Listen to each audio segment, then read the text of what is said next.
ہمارے اماموں کو ایسا علم خدا نے عالم نے عطا کیا ہے کہ امام نے بے شمار ہر موقع پر کبھی امام نے شکست نہیں کھائی ہے، بلکہ جو امام کے مقابلے میں آیا ہمیشہ اس نے شکست کھائی ہے، جو امام کے مقابلے میں آیا۔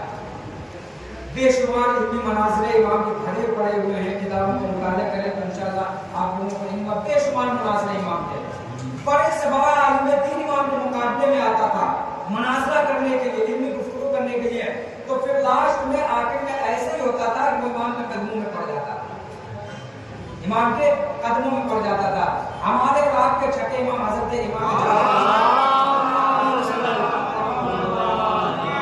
کی حیات طیبہ کے ایک مناظرہ ملتا ہے، تاریخ میں ملتا ہے کہ شام میں عبد الملک ابن مروان اس کی حکومت تھی، تو اس کے دربار میں ایک قدریہ مذہب کا رہنے والا ایک عالم مناظرے کے سلسلے سے آیا۔ جب وہ دربار میں داخل ہوا تو یہ بڑا خوش ہو گیا، پہلی مرتبہ چلو آیا تو مناظرہ کرنے کے لیے ہمارے علماء سے۔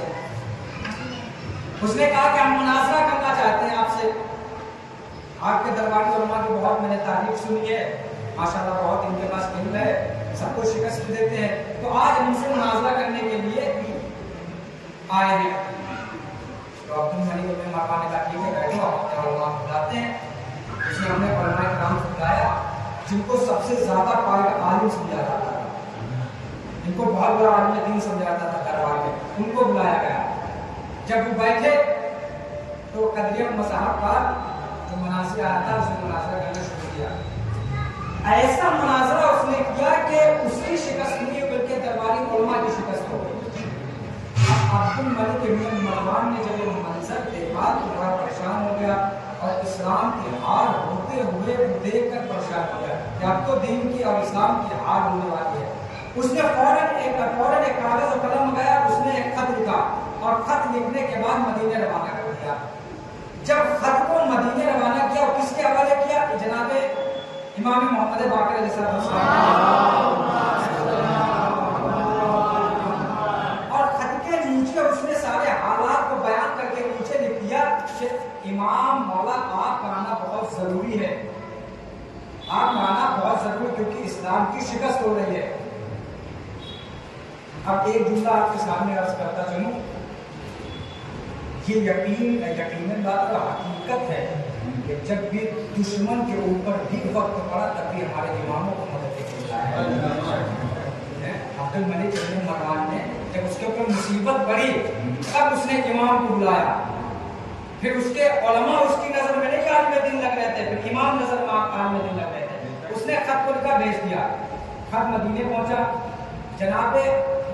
امام محمد باقر علیہ السلام جب یہ خط پڑھا تو انہوں نے سارے واقعہ پڑھنے کے بعد انہوں نے اپنے بیٹے امام جعفر صادق علیہ السلام بلانے کے بعد کہا کہ میں صحیفے کے عالم میں پہنچ چکا ہوں اور میرے اندر اتنی طاقت نہیں ہے کہ میں شام جا سکوں مناظرے کے لیے، میرا ایک مناظر آیا ہوا ہے، کیا کہ مناظرہ کراؤ۔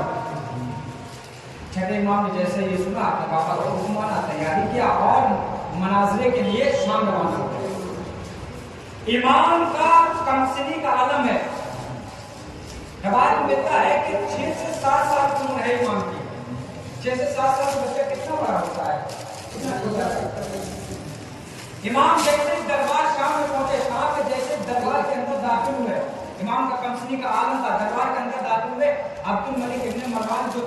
بیٹھا ہوا تھا تخت کے اوپر فوراً کھڑا ہو گیا، اور کھڑا ہونے کے بعد گھبرا گیا، پریشان ہو گیا، اور پریشان ہو کے دل میں سوچنے لگا ہے کہ میں نے تو امام محمد باقر علیہ السلام کی خدمت میں خط بھیجا تھا، میں نے تو ان کو بلایا تھا، انہوں نے اپنے بیٹے کو بھیج دیا، یہ کمسن بچہ کیا کر سکتا ہے،